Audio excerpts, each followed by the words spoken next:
There is a very thin line between being nice and being a fool. ये बात काफी हफ्तों से मेरे दिमाग में चल रही है और आज हम इसी पे बात करेंगे। But first, hello hello hello, welcome back to another episode of soulful Sundays. तो अभी रीसेंट कुछ टाइम से ऐसी कुछ चीजें हो रही है मेरे आसपास जिससे मुझे ये लग रहा है कि यार कि अच्छा बनना ना गुनाह है। उदाहरण के तौर पे मेरी बिल्डिंग में कुछ काम चल रहा है, मेंटेनेंस का, पेंट का।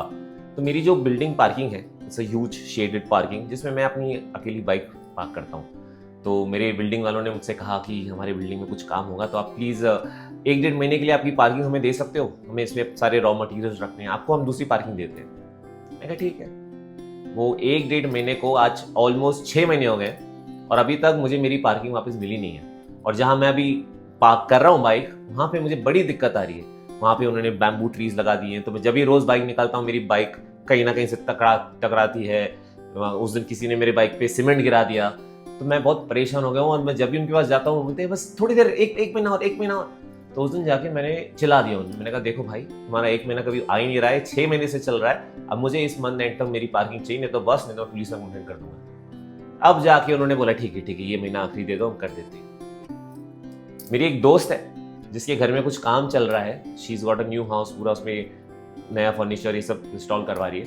तो वहाँ के जो कारपेंटर्स हैं वो भी ऐसे ही हैं। She is very lenient with them, उनके पेमेंट टाइम पे क्लियर कर देती है, उनको टाइम पे नाश्ता देती है। She is very nice to them, so she is been taken for granted. उसी बिल्डिंग में उन कॉन्ट्रैक्टर्स ने दूसरा प्रोजेक्ट उठा लिया है और वो जो दूसरे वाले हैं दे आर वेरी स्ट्रिक्ट। हमको टाइम पे काम चाहिए, नहीं तो हम पैसा नहीं देंगे, ये नहीं देंगे। तो उनका काम झक मार के उन्होंने पहले कर लिया और जो उनके साथ अच्छा है उनका काम अटका हुआ है। So things like this make you wonder, यार हम बेवकूफ हैं क्या? किसी का अगर अच्छा बन रहे and they are taking us for granted, तो इससे अच्छा तो वो है जो उनको गालियां दे के काम करवा रहा है, जो उनका स्ट्रिक्ट है ना। मेरा जो पुराना वॉचमैन था उसका फोन खराब हो गया था। वो 2-3 दिन बिना फोन के घूम रहा है, जस्ट हाथ में सिम कार्ड लेके। सो ये आस्क्ड मी, भैया आपके पास कोई एक्स्ट्रा फोन होगा, आप मुझे 2-3 दिन के लिए दे सकते हो? मेरा नया फोन जब मैं लूंगा तब आपको लौटा दूंगा। ठीक है। I had a spare phone at home, मैंने उसको दे दिया यूज करने के लिए। मैं 2-3 हफ्ते बाद देख रहा हूँ दिख ही नहीं रहा मेरे को बिल्डिंग में कहीं। सो आई कॉल्ड हिम, भाई किधर है? तो मालूम पड़ा कि उसका ट्रांसफर हो गया, वो दूसरे शहर चला गया, मेरा फोन लेके चला गया। और ये मुझे तब मालूम पड़ा जब मैं उसको फोन कर रहा हूँ। तो मुझे यार मैं बेवकूफ हूँ क्या? उसको कोई और फोन दे ही नहीं रहा था, मैंने दे की गलती कर दी भाई, मेरा फोन लेके चला गया वो। And I am from Dubai. Dubai में यूजुअली इतने प्रॉब्लम्स नहीं होते, ऐसे टाइप के प्रॉब्लम्स। बट इंडिया में, मुंबई में खास करके आपको इतने तिगड़मबाज लोग मिलेंगे ना, you will find all kinds of people. जब काम चाहिए होता है इतने प्यार से बात करते हैं, इतने लंबे बड़े बड़े प्रोमिस करते हैं, बट जब काम डिलीवर के टाइम आता है they take you for a ride because they know you are nice. इनको तो हम उनका काम आराम से कर लेंगे, कोई टेंशन नहीं है, ये समझ जाएंगे, तो अच्छे आदमी है। नहीं, don't let people take you for granted. So कई बार हमें लगता है यार we should be nice to people, यार हमारे अंदर से हमदर्दी आती है, एम्पैथी आती है सामने वाले के लिए। But when the other person start taking you for granted, that is when you start questioning yourself कि यार क्या मैं ही पागल हूँ कि मैं इतना अच्छा बन रहा हूँ, बदले में मुझे ही सफर करना पड़ रहा है। और जब ऐसी चीजें सामने आती है ना, that is when you realise कि नहीं यार, I need to take a stand for myself. जो सही है उसके लिए लड़ना पड़ता है। यहाँ पे अगर आप अपने लिए नहीं लड़ोगे, कोई नहीं लड़ेगा and you will be taken for granted. जैसे मेरा जो फ्लैटमेट है, हमारा जो पुराना हाउस हेल्प था, उसके साथ थोड़ा सा ना बहुत स्ट्रिक्टली बात करता था। और कभी कभी मुझे लगता था यार तू ऐसे क्यों बात कर रहा है, मतलब he is also human.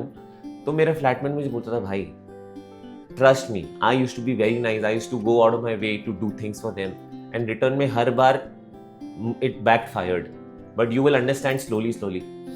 And then when I started experiencing those things with the same house help, and when he started taking me for granted, मेरे काम छोड़ के दूसरे काम कर रहा है, मेरे काम को इतना इंपॉर्टेंस नहीं दे रहा है, मैं लेट हो रहा हूँ तो मुझे हर चीज़ में मैनेज करना पड़ रहा है। और जब मैंने उसे डांटना शुरू किया, थोड़ा सा स्ट्रिक्ट होना शुरू किया उसके साथ, तब लाइन पे आ गया, तब सब काम टाइम पे करने लगा। सो कहते हैं ना, जब घी सीधी उंगली से ना निकले उंगली टेढ़ी करनी पड़ती है, वही चीज़ है। Be nice up to an extent. You need to know कि कब अच्छा बनना है, कितना अच्छा बनना है, कितना स्ट्रिक्ट बनना है, कितना रूड बनना है। It's a skill which I am also trying to learn, and I think Mumbai is a very good teacher, getting to learn and meet a lot of people. So अंत में यही कहना चाहूंगा कि be nice but don't be a fool, don't let anybody take you for granted. आज की दुनिया में सीधे लगोगे लोग कुचल के जाते हैं भाई, अगर टेढ़ा नहीं बनोगे ना तो कुछ नहीं होगा। ऐसा मुझे समझ में आया और मैं भी कोशिश कर रहा हूँ थोड़ा सा टेढ़ा बनने की। And I hope if you are also somebody who feels who's been taken for granted, थोड़ा सा नाइसनेस कम करके देखो, उंगली को अपनी टेढ़ी करके देखो, देखो कैसे आपका काम बनता है। आज के लिए बस इतना ही, फिर मिलते हैं अगले हफ्ते किसी अगली स्टोरी के साथ, कुछ नए थॉट के साथ। Till then take care, have a nice weekend.